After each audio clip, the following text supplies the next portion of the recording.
Hello and welcome to NCERT camp. इस video में हम लोग देखेंगे सीबीएसई क्लास 12 पॉलिटिकल साइंस से एक बहुत important topic that is SAARC, south Asian association for regional cooperation. आपकी जो नई सिलेबस आई हुई है वहां पे एक चैप्टर मेंशन किया गया है, न्यू सेंटर ऑफ पावर। ये टॉपिक उस चैप्टर से लिया गया है, तो इस वीडियो में हम लोग इसी टॉपिक को डिस्कस करेंगे। आगे बढ़ने से पहले रिक्वेस्ट करूंगा, अगर आपने चैनल सब्सक्राइब नहीं किया है तो चैनल को सब्सक्राइब करें। आपकी कोई भी डाउट इंक्वायरी होती है तो आप हमसे टेलीग्राम, फेसबुक और इंस्टाग्राम में जुड़ के क्वेश्चंस पूछ सकते हैं। तो इस वीडियो में हम लोग कौन से टॉपिक पे बात करेंगे, जैसे मैंने बताया कि ये वीडियो जो है इसमें सार्क के बारे में हम लोग डिस्कस करेंगे। तो सार्क को मैंने डिवाइड किया कुछ इस तरह से। सबसे पहले फॉर्मेशन देखेंगे, सार्क की इंपॉर्टेंस क्या है, objective and principle of SAARC. इसके साथ ही हम लोग देखेंगे कि कौन कौन से एरियाज में सार्क की कंट्री जो है वो कॉपरेट कर रहे हैं, कुछ इंपॉर्टेंट समिट्स के बारे में हम लोग देखेंगे। और फिर वहां पे हम लोग देखेंगे सार्क में एक बहुत इंपॉर्टेंट टॉपिक, ये आप इसे स्टार्ट कर लो, साफ्टा। क्या है साफ्टा, देखेंगे क्या चैलेंजेस है साफ्टा में, और सार्क जो है वो इंडिया के लिए क्यों इंपॉर्टेंट है, और सार्क में किस तरह के प्रॉब्लम्स है। तो इन सब टॉपिक्स के बारे में इस वीडियो में हम लोग बात करेंगे। ओके, बढ़ते हैं आगे। तो सबसे पहले मैं अगर स्टार्ट करूं तो पहले मैं आपको सार्क का, आपने वहां पे नाम फुल नेम अगर आप देखा होगा तो आपने क्या देखा वहां पे, साउथ एशिया है ना, साउथ एशिया। तो पहले मैं आपको दिखा दूं साउथ एशिया है कहाँ। आप जैसे देख पा रहे हो कि ये वाली जो है ये टोटल ये एशिया है। एशिया में ये वाला जो एरिया है, ये वाला जो एरिया है जहां पे आपको इंडिया, पाकिस्तान, नेपाल, भूटान, श्रीलंका, मालदीव, ये सब कंट्री जो नजर आ रहे हैं, इन सब कंट्री को क्या बोलते हैं, ये है साउथ एशिया में, एशिया के साउथ वाले रीजन में है ना। ये वाली जो एरिया है इसको बोलते हैं साउथ ईस्ट, को बोलते हैं ईस्ट। तो इंडिया हमारा कंट्री कौन सा रीजन में आएगा, साउथ एशिया में। तो यहाँ पे साउथ एशिया में जो कंट्रीज जो है, इन कंट्रीज ने मिलकर अपना एक ग्रुप बनाया है, उसी ग्रुप का नाम है सार्क। ठीक है, तो अगर इस सार्क ग्रुप की अगर हम लोग बात करते हैं तो यहाँ पे अगर आप देखोगे तो ऑफ कोर्स आपको सबसे पहले तो फुल फॉर्म बिल्कुल अच्छे से याद होना चाहिए एग्जाम के लिए। तो ये एक ये ग्रुप है, ऐसा ग्रुप है, ये एक रीजनल ग्रुप है। रीजनल ग्रुप का मतलब क्या है कि एक ज्योग्राफिकल लोकेशन में एशिया का एक कौन सा region, south Asia, south Asia का एक ग्रुप है ये, है ना, रीजनल ग्रुप है ये। जैसे यूनाइटेड नेशन क्या है, ये रीजनल नहीं है, ये तो पूरी वर्ल्ड के लिए है, लेकिन ये एक रीजनल ग्रुप है। और इन लोगों ने ऐसा ग्रुप क्यों बनाया, ताकि ये लोग एक दूसरे के साथ ज्यादा से ज्यादा कॉपरेट कर सके, ये कंट्रीज कॉपरेट कर सके। ठीक है, और थ्रू मल्टीलैटरल मींस, मतलब ये लोग आपस में, इन लोगों ने चलो ग्रुप तो बना लिया, अब ग्रुप में करते क्या है, कौन सा मैटर पे कॉपरेट करते हैं, एजुकेशन पे, सिक्योरिटी पे। इसका आंसर है बहुत सारे मैटर्स पे कॉपरेट करते हैं, एजुकेशन में, सिक्योरिटी में, कल्चर में, ट्रेड में, इन्वायरमेंट रिलेटेड कोई इश्यूज है वहां पे, अलग अलग इश्यूज को लेकर के ये लोग जो है कॉपरेट करते हैं। तो इसको क्या बोलते हैं, मल्टीलैटरल मींस। ओके, बना कब था ये, तो ये जो ऑर्गेनाइजेशन जो है ये बनी थी 1985 में। ठीक है, जब वहां पे हम लोग देखेंगे बांग्लादेश, ढाका कहां पे है, बांग्लादेश। तो बांग्लादेश में सार्क की पहली जो है वो चार्टर आई थी। ये चार्टर क्या है मैं आपको बताता हूं। तो सार्क जो है, जब सार्क की पहली चार्टर जब साइन हुई थी 1985 में, 8 दिसंबर, बांग्लादेश की कैपिटल ढाका वहां पे, तब ये सार्क जो है ये वजूद में आया था, ये सार्क की फॉर्मेशन हुई थी। चार्टर का मतलब क्या होता है, बेसिकली एक तरह की, जैसे हमारा इंडिया का एक कॉन्स्टिट्यूशन है, हमारे कंट्री का एक कॉन्स्टिट्यूशन है, वहां पे बहुत सारे लॉज लिखे गए हैं कि ये हमारा कंट्री किस तरह से गवर्न होगा, किस तरह से चलेगा। वैसे ही सार्क ग्रुप तो बना दिया गया। अब ऑफ कोर्स ये ग्रुप में कुछ रूल्स एंड रेगुलेशंस होते हैं, है ना। तो उन ग्रुप्स में जो रूल्स एंड रेगुलेशंस जो होते हैं, उन रूल्स एंड रेगुलेशंस को प्रॉपर्ली लिखा जाता है डॉक्यूमेंट में, और सभी कंट्री उस पर साइन करती है, उसको बोलते हैं चार्टर। तो सार्क की चार्टर, आप लोगों ने जरूर यूनाइटेड नेशन जब पढ़ा होगा तो वहां पे आपने पढ़ा होगा यूनाइटेड नेशन की चार्टर थी, वैसे सार्क की चार्टर है। तो जैसे हमारे कंट्री के कॉन्स्टिट्यूशन में आप देखते हो ना, बहुत सारे आर्टिकल्स है, आर्टिकल 1, आर्टिकल 2, आर्टिकल 3 ऐसे करके, वैसे ही सार्क के चार्टर में भी आपको बहुत सारी आर्टिकल्स नजर आएगी। ठीक है, आर्टिकल 1, आर्टिकल 2 ऐसे करके। कौन कौन से कंट्री है इस ग्रुप में, सार्क वाली ग्रुप में, तो यहाँ पे आप देख सकते हो अफगानिस्तान, बांग्लादेश, भूटान, इंडिया, मालदीव, नेपाल, पाकिस्तान एंड श्रीलंका। आप अगर थोड़ा सा नोटिस करो तो एक बहुत ही एक हमारा नेबर कंट्री जो है वो यहाँ प्रेजेंट नहीं है। कौन सा कंट्री, म्यांमार। आप देख सकते हो हमारे कंट्री के ईस्ट में, हमारे कंट्री के ईस्ट में, नॉर्थ ईस्ट हमारे जो स्टेट्स जो है उससे लगती हुई एक जो बहुत इंपॉर्टेंट कंट्री है म्यांमार, वो यहाँ नहीं है। आपको अगर पता है तो आप मुझे कमेंट करके बताओ तो क्यों नहीं है वो यहाँ पे। नाउ ये एक इंपॉर्टेंट डेट है, तो हम लोग थोड़ा इसको देख लेते हैं। तो सार्क जब बनाया गया तो इसकी हेडक्वार्टर कहां पे है, तो इसका सेक्रेटरीट, इसका हेडक्वार्टर जो है वो है काठमांडू। काठमांडू कहां पे है, नेपाल में। तो सार्क की हेडक्वार्टर आपसे पूछी जाएगी, नेपाल में है। 1987 में इसकी सेक्रेटरीट बनाई गई वहां पे। और सार्क को ज्वाइन करने वाला सबसे नया जो कंट्री है वो है अफगानिस्तान। 2007 में सार्क में अफगानिस्तान की एंट्री हुई थी।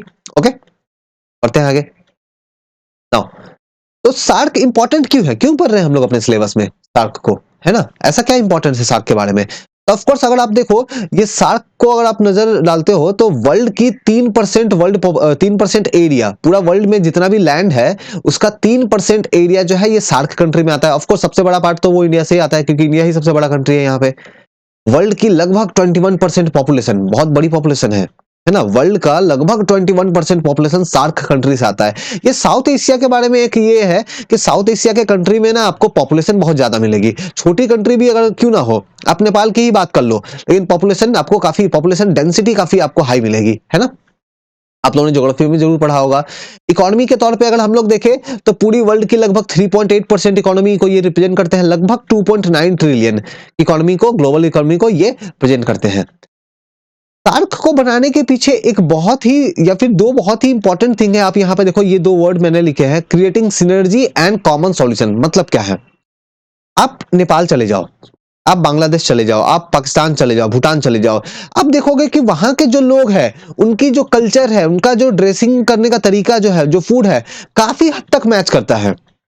सार्क कंट्री में जो भी कंट्रीज जो है, आप श्रीलंका की बात करो, इंडिया की बात करो, आपको काफी सारे कॉमन ट्रेडिशन देखने को मिलेंगे, है ना? काफी सारे कॉमन ट्रेडिशन, काफी कॉमन ड्रेस, फूड, कल्चर, ठीक है? जिस तरह की पॉलिटिक्स होती है हमारे कंट्री में, आसपास की कंट्री में, काफी हद तक इसमें जो है वो कॉमननेस देखने को मिलेगा। तो जब एक एरिया जहां पे काफी सारे कंट्री है, उनमें काफी चीज कॉमन है, तो क्यों ना उस कॉमन कंट्रीज को साथ मिला करके एक ग्रुप बना दिया जाए। तो ये एक एम था।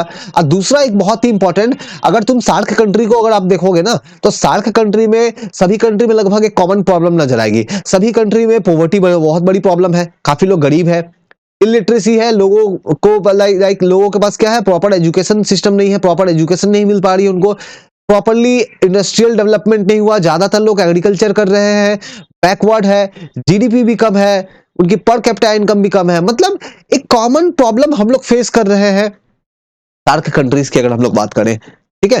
तो जब कॉमन प्रॉब्लम फेस कर रहे हैं, दिखने में भी कॉमन काफी है, अगर हम लोग बात करें कल्चर की या फूड की, काफी कॉमन है, तो क्यों ना एक कॉमन ग्रुप बना करके और ये जो कॉमन चैलेंज है इनको मिलके लड़ा जाए, इनके अगेंस्ट मिलके फाइट किया जाए। तो इस चीज के साथ, इस ऑब्जेक्टिव के साथ जो है वो सार्क का फॉर्मेशन किया गया था। प्रॉपरली अगर हम लोग ऑब्जेक्टिव की अगर हम लोग बात करें तो यहाँ पे काफी सारे ऑब्जेक्टिव मैंने लिखे हैं। अच्छा, मैं आपको ये बता दूं, ये जो ऑब्जेक्टिव मैंने लिखे हैं, आप यहाँ पे देख रहे होंगे एक आर्टिकल 1 है, मैं क्यों लिखा हूं मैं आपको बताता हूं। ये जो ऑब्जेक्टिव मैंने लिखा है, ऐसा नहीं कि ये पॉइंट मैंने बनाया है। सार्क जब बना था 1985 में, जब सार्क बांग्लादेश में जब बनी थी, तो उस समय क्या हुआ था, जो डॉक्यूमेंट साइन किया था सभी गवर्नमेंट ने, इंडियन गवर्नमेंट ने, बांग्लादेश, श्रीलंका, सभी गवर्नमेंट ने, तो जिस डॉक्यूमेंट पे साइन किया था उस डॉक्यूमेंट में ये सारी बातें जो है प्रेजेंट थी, ठीक है? उस डॉक्यूमेंट में ये सारी बातें जो है ये प्रेजेंट थी। तो मैंने बेसिकली क्या किया है, ऑफिशियल वेबसाइट से, वहां से इन पॉइंट्स को लिया है। ऑफिशियल जो वेबसाइट में जो ऑफिशियल डॉक्यूमेंट जो है वहां से मैंने इन ऑब्जेक्टिव्स को लिया है। तो ये सब ऑब्जेक्टिव वहां पे लिखा हुआ है, ठीक है, सार्क के ऑफिशियल डॉक्यूमेंट में। तो अब बेसिकली अगर मैं आपको बेसिक में बताऊं ना कि यहाँ पे है क्या, तो बेसिक ये है, क्योंकि जैसे मैंने आपको बताया कि कॉमन प्रॉब्लम है, तो मिलके क्या करेंगे, इकोनॉमिक ग्रोथ करेंगे, मिलके सोशल प्रोग्रेस करेंगे, कल्चरल डेवलपमेंट करेंगे, एक दूसरे के कंट्री का क्या करेंगे, हेल्प करेंगे, ज्यादा से ज्यादा अपना फुल पोटेंशियल को यूज करेंगे। सार्क कंट्री को तुम देखो, हमारे कंट्री के यहाँ पे जो सार्क वाली एरिया के जो कंट्रीज जो है, ये काफी हद तक ये एक तरह से डिपेंड भी करती है यूरोपियन कंट्री पे या फिर वेस्टर्न कंट्री है उनके ऊपर में, अमेरिका के ऊपर। तो इसको कम किया जाए, अपने आप में एक सेल्फ रिलायंस लेके आया जाए, है ना? आजकल चल भी रहा है आत्मनिर्भर भारत, है ना? तो कुछ आत्मनिर्भर भारत जो है या फिर आत्मनिर्भर सार्क बनाया जाए, ठीक है, कि अपने आप के ऊपर डिपेंडेंट हो, ना कि किसी वेस्टर्न कंट्री पे या फिर किसी दूसरी वर्ल्ड की ऐसी ऑर्गेनाइजेशन पे जहां पे आपको यूरोपियन बहुत ज्यादा डोमिनेंस दिखाते हो, ठीक है? तभी यहाँ के कंट्री के लोगों का पॉवर्टी है, प्रॉब्लम्स है, तो ऑफकोर्स उनकी लाइफ की क्वालिटी बहुत बेहतर नहीं है, तो उसको इंप्रूव किया जाए, ये सब ऑब्जेक्टिव है। इसके साथ ही सार्क कंट्री के बीच में भी काफी सारे प्रॉब्लम्स है, छोटे मोटे प्रॉब्लम्स है। ऑफ कोर्स आप एग्जांपल ले सकते हो इंडिया एंड पाकिस्तान, छोटी मोटी क्या काफी बड़ी प्रॉब्लम्स भी है ना। तो यहाँ पे कंट्री के बीच में ना ट्रस्ट नहीं है एक दूसरे पे प्रॉपरली, तो वो म्यूचुअल ट्रस्ट जो है उसको बिल्डअप किया जाए और ज्यादा उसको स्ट्रेंथन किया जाए, एक दूसरे को प्रॉब्लम्स को समझा जाए और उसको सॉल्यूशन करने के लिए मिलकर एफर्ट लगाया जाए। तो ये सब कुछ ऑब्जेक्टिव है सार्क के। कुछ और ऑब्जेक्टिव भी है यहाँ पे देख सकते हो आप, ठीक है। तो ये सब कुछ और ऑब्जेक्टिव भी है, इस सार्क के डॉक्यूमेंट में आपको मिल जाएंगे। तो जैसे मैंने बताया, economic, social, cultural, technical issues पे कॉपरेट करना, ठीक है। और देखो ये तो रहा आपस में कॉपरेशन की बात। अब मान लो जब ये ग्रुप काफी स्ट्रेंथन हो जाएगा, काफी ये ग्रुप जो है काफी अच्छा हो जाएगा, अगर हो जाएगा तो, अभी हुआ नहीं है, एक बहुत बड़ी क्वेश्चन मार्क है, क्यों, मैं डिस्कस करेंगे आगे, ठीक है। तो अगर मान लो ये ग्रुप काफी अच्छा हो जाता है, तो और ये लोग क्या करेंगे, ये लोग as a block, as a group बाकी जो डेवलपिंग कंट्री है उनके साथ डील करेंगे।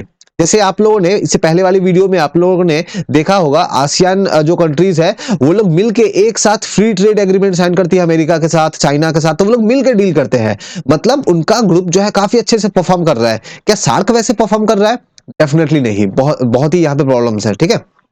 तो हम लोग ये देखते हैं कि यहाँ पे कॉपरेशन को और ज्यादा से ज्यादा इंप्रूव किया जाए वर्ल्ड की दूसरी डेवलपिंग कंट्री के साथ। सिर्फ इतना ही नहीं, वर्ल्ड के जो दूसरे इंटरनेशनल ऑर्गेनाइजेशन है, इंटरनेशनल फोरम्स है, वहां पे भी अपने साउथ एशिया की वॉइस को रखी जाए, ठीक है। तो इन सब एम के साथ, ऑब्जेक्टिव के साथ जो है वो सार्क का फॉर्मेशन किया गया था। बढ़ते हैं आगे, प्रिंसिपल ऑफ सार्क।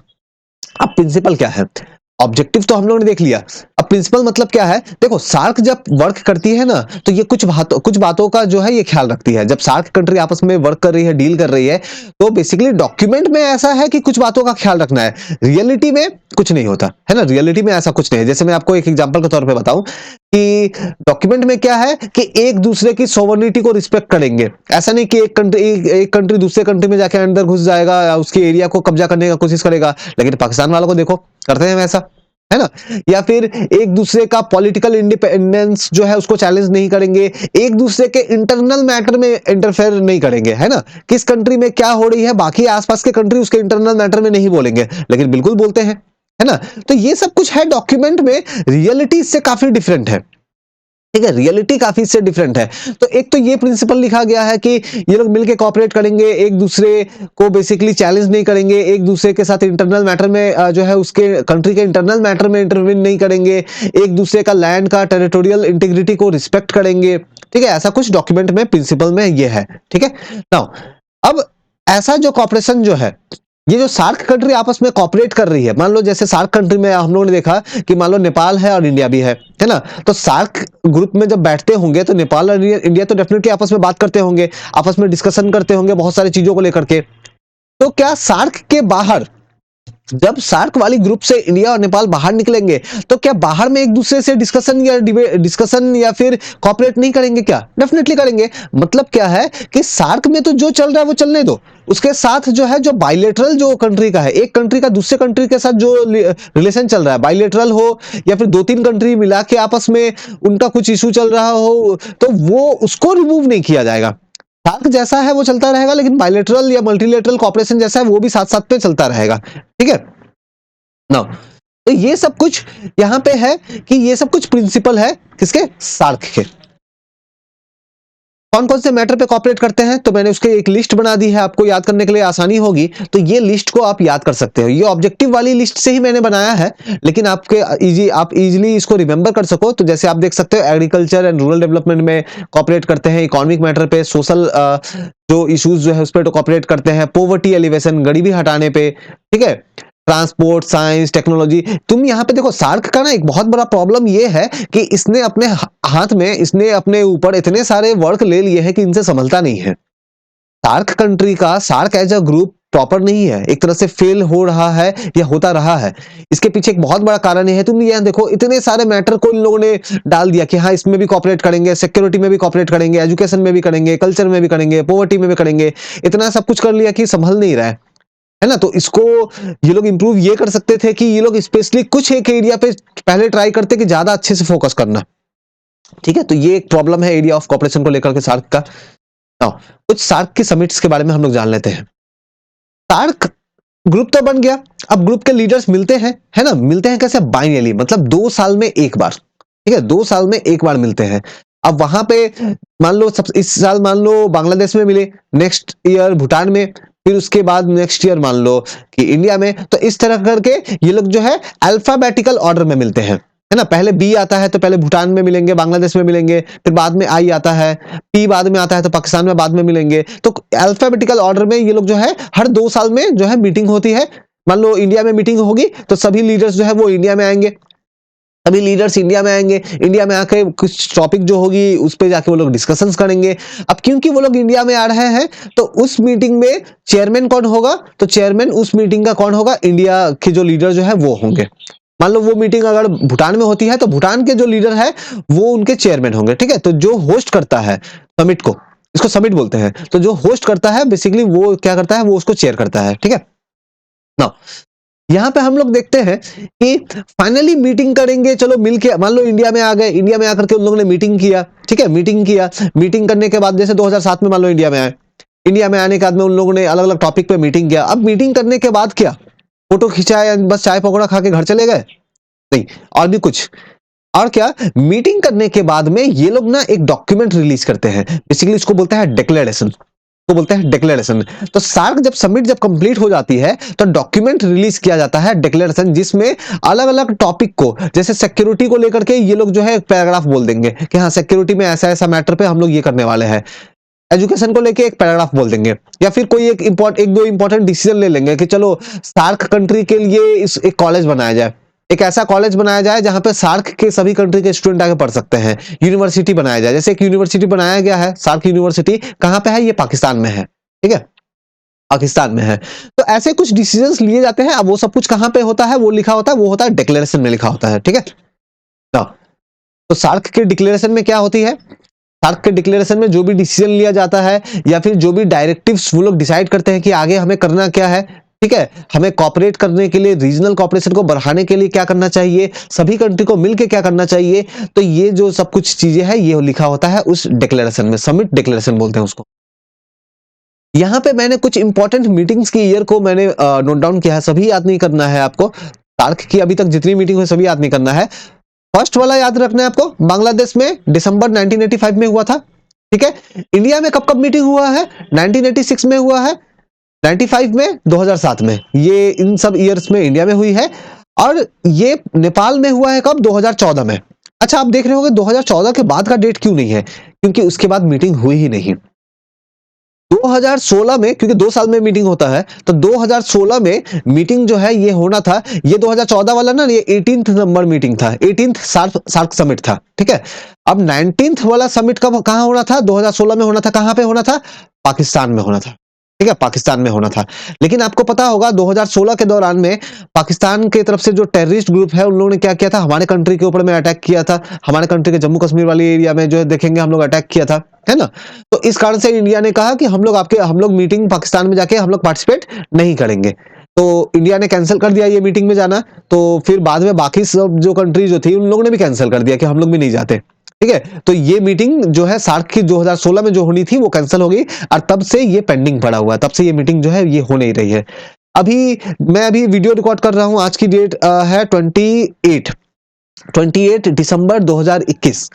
रिसेंटली 2-3 दिन पहले ये न्यूज आई कि पाकिस्तान जो है ये सार्क की मीटिंग को होस्ट करना चाहता है। वहां के प्राइम मिनिस्टर ने ऐसा, इमरान खान ने कुछ स्टेटमेंट दिया है कि वो लोग चाहते हैं कि सार्क की मीटिंग वगैरह हो। तो आने वाली जो मीटिंग अगर होती भी है, मान लो इसके बाद एग्जाम में अगर आपको 19th 20 21 कुछ भी अगर बोल दे, कोई भी ईयर बोल दे, नेक्स्ट मीटिंग कहां होनी है, तो नेक्स्ट मीटिंग याद रखना पाकिस्तान में ही होनी है, ठीक है, क्योंकि पाकिस्तान वाला मीटिंग पेंडिंग है, ठीक है। बढ़ते हैं आगे, ये बहुत इंपॉर्टेंट टॉपिक है, ठीक है, ये बहुत इंपॉर्टेंट टॉपिक है, साफ्टा, स्टार मान लो इसे, है ना। साफ्टा क्या है, देखो पीछे में क्या है, एफटीए मतलब फ्री ट्रेड एग्रीमेंट, ऐसे साउथ एशिया के लिए है ना। फ्री ट्रेड एग्रीमेंट मैंने इससे पहले वाली वीडियो में भी समझाया था, फ्री ट्रेड एग्रीमेंट क्या होती है, मैं फिर से ब्रीफ में समझाता हूं। फ्री ट्रेड एग्रीमेंट का मतलब होता है कि जब काफी सारे कंट्री या 2 कंट्री आपस में अगर फ्री ट्रेड साइन करते हैं, मान लो इंडिया और श्रीलंका ने फ्री ट्रेड एग्रीमेंट साइन किया, तो इंडिया और श्रीलंका क्या करेंगे, एक दूसरे के सामान के ऊपर में टैक्स कम से कम लगाएंगे, है ना, धीरे धीरे टैक्स को कम कर देंगे, हो सकता है जीरो कर दे। इससे होगा क्या कि दोनों कंट्री एक दूसरे से ज्यादा बिजनेस कर पाएंगे, ठीक है। ऐसा ही फ्री ट्रेड एग्रीमेंट साइन किया गया साउथ एशिया में जो कंट्रीज जो है, सार्क में जो कंट्रीज जो है, उन कंट्री के बीच में उन लोगों ने कहा कि हम लोग एक दूसरे के सामान पे कम से कम टैक्स लगाएंगे। और ये डिसीजन कब लिया गया था? 2004 में लिया गया था, जब 12th नंबर सार्क की समिट चल रही थी। कहाँ? इस्लामाबाद में। ठीक है, तो इससे क्या होगा कि इससे और ज्यादा बिजनेस इंक्रीज होगा। आपस में एक दूसरे पर टैक्स कम लगाएंगे तो इससे क्या होगा, एक कंट्री का आपस में, ये जो कंट्री जो है ये बहुत ज्यादा एक दूसरे से बिजनेस कर पाएंगी।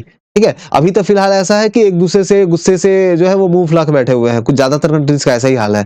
तो बहुत सारा मतलब प्रॉब्लम, ये इशू ये है ना कि यहाँ के कंट्री जो है इनके बीच में ट्रेड बहुत ज्यादा नहीं है। साउथ एशिया की कंट्री को अगर आप देखोगे ना, इनके बीच में ट्रेड बहुत कम है। बाहर के कंट्री से बहुत ज्यादा ट्रेड है, लेकिन आपस में ही ट्रेड कम है। तो इसको खत्म करने के लिए, ये प्रॉब्लम को सॉल्व करने के लिए साफ्टा लेके आया गया है ना, जो फ्री ट्रेड एग्रीमेंट जो है वो लेके आया गया।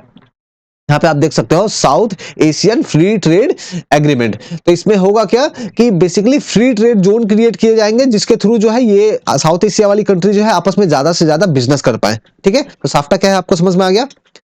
अब साफ्टा में प्रॉब्लम्स क्या है? साफ्टा तो साइन कर लिया है ना, आप देख सकते हो 2000 कौन सी ईयर में साइन हुई? 2004 में साइन हुई, 12 समिट में।